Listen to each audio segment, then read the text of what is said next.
Hello, everybody. This is Everyday Stresses of Kazuki, written by Grumpster and performed by Joseph D. Voiceover. This book can be read on Royal Road, and this is a fan-made production. I hope you enjoy.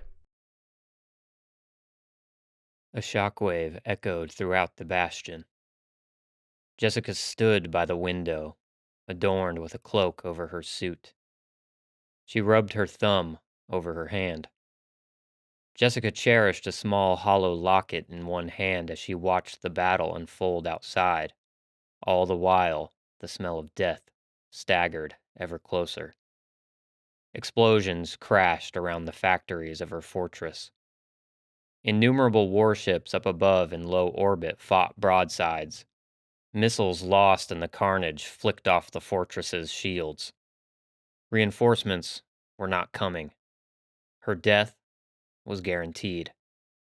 She turned to face the guards in the room, chambered with heavy guns and armor. They were taking point towards the sealed vault door. She straightened her suit, then fixed her beige hair. Her eyes sparkled a bloody turquoise as dying gunshots echoed death. A dozen reports coming in from the uplink device attached to Jessica's earlobe. "Director Lewis, the contract breakers have taken the lower facility," reported a raspy voice. Dying, most likely. It's been 10 years since the incident. Karma finally seemed to have caught up to her.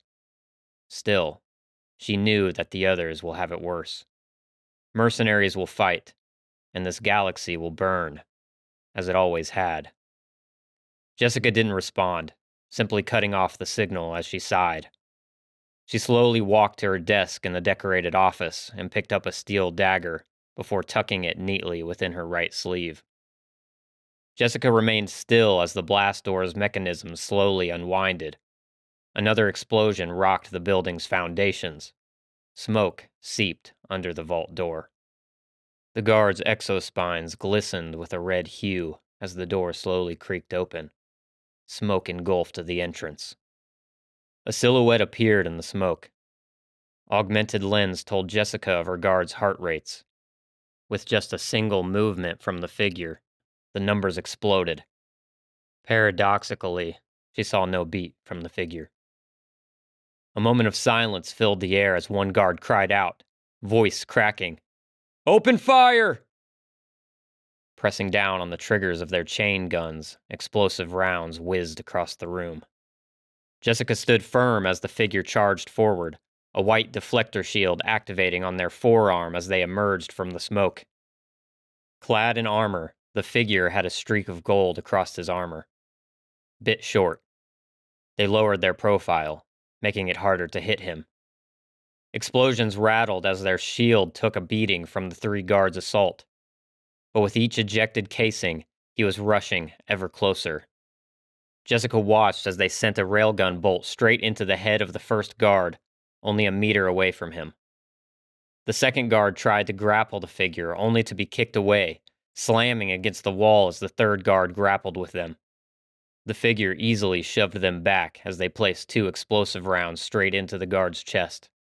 The exit wound left blood and organs strained over the fine carpet. Yet as the figure's head gleamed over towards her, it stopped for a moment. The final guard staggered up, raising their weapon up against him. With all their strength, they pulled on the trigger, and a string of rounds smacked into the back of the figure's helm mask. The figure shuffled to the side, staggered by the bolt, before a white gleam took over his position.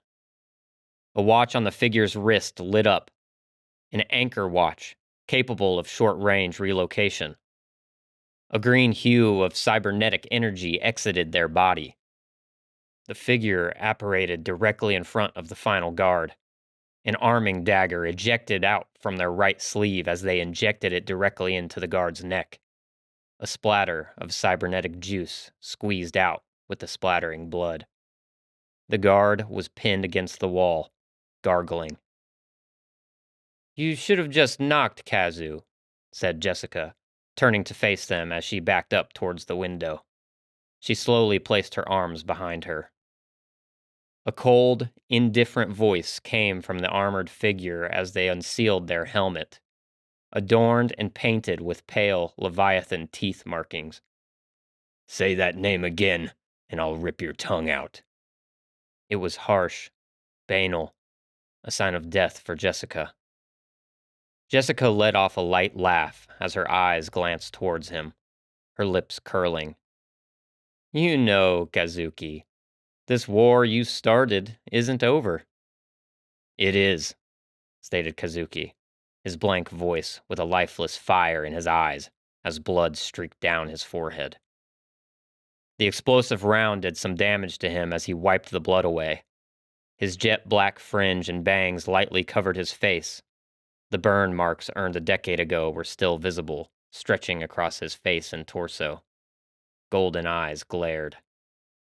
In front of Jessica was the epitome of malice, justice incarnate, ready to strike her down. "Not our war. The war, in due time, you'll apprehend what your actions have truly entertained." She maintained a smile and gleefully nodded at Kazuki. "Do you think your organization can achieve as many lucrative contracts as clandestine?" "That's not relevant," said Kazuki. The two knew full well the power of a single deal. Contracts, they were known as. The foundations of the industry held to a level kin to sacred were the basis of every deal, from the lowest of criminal activities to the highest of aristocratic Republican intrigues. Steam vented out from his exoskeleton and mouthed as his artificial lungs went into overdrive. Gear mechanisms relocked themselves, letting ventilated steam out of his exospine, hidden beneath Kazuki's armor. It pumped life into him.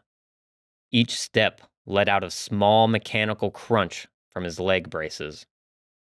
"Thousands of your men are dead. Surrender, and I might order Felix to let the rest live. Clandestine is over, Jessica," Kazuki said calmly, but his voice bled with disgust. "Just because you're in a higher echelon of the seven than him, doesn't mean he will be entirely obliged to your orders." Her smile slowly widened. "And I wasn't talking about that."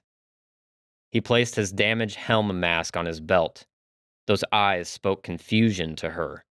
He started all of this over one person. Jessica would have loved to meet who Kazuki did all this for. 3 decades too late, Jessica thought. Oh well. I wasn't the one who authorized the attack, if you were wondering. "Then who did?" asked Kazuki, raising his pistol at her as he pulled back the receiver with his thumb. "Who else would kill billions? For profit margins?" "That's for you to uncover. I have no intention of making life easy for you.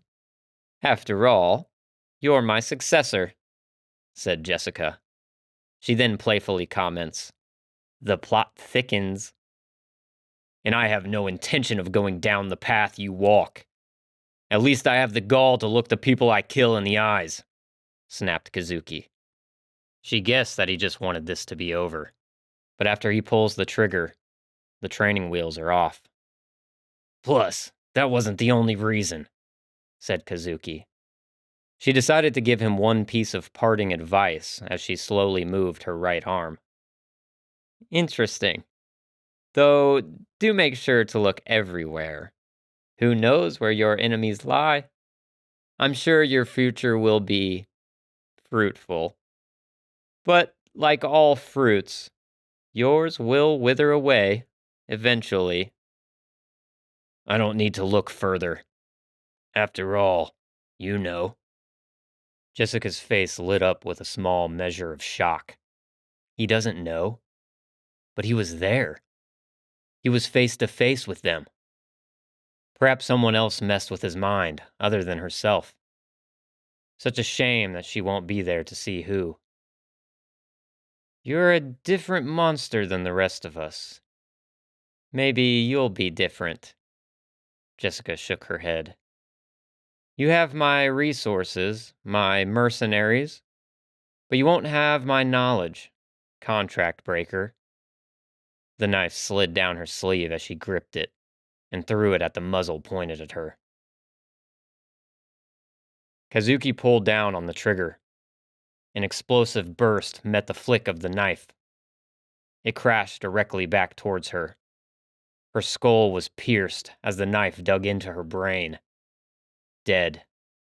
Jessica Kiki Lewis, High Director of Clandestine, is dead. Kazuki looked at her corpse. It folded and collapsed onto the floor. Blood seeped from the wound, eyes wide open. He scoffed silently, raising his pistol. Aiming at the damaged brain, he sent another shot into her. He turned and walked away. His finger pressed down on his Ica pad, attached to the underside of his left forearm. The uplink on his ear activated. The war outside and across the galaxy still writhed, a chaos of untold magnitude. The thousands of warships in the Cantari system alone paid tribute to the wars of old. His sparkless voice spoke to all. "The director is dead. Surrender. You have no one to fight for. But me." Kazuki finished his declaration. He looked towards the near-dead guard. Blood rushed out from them as Kazuki stood over them. Grabbing the knife, he pulled it out. Its squeeze turned into a red spurt.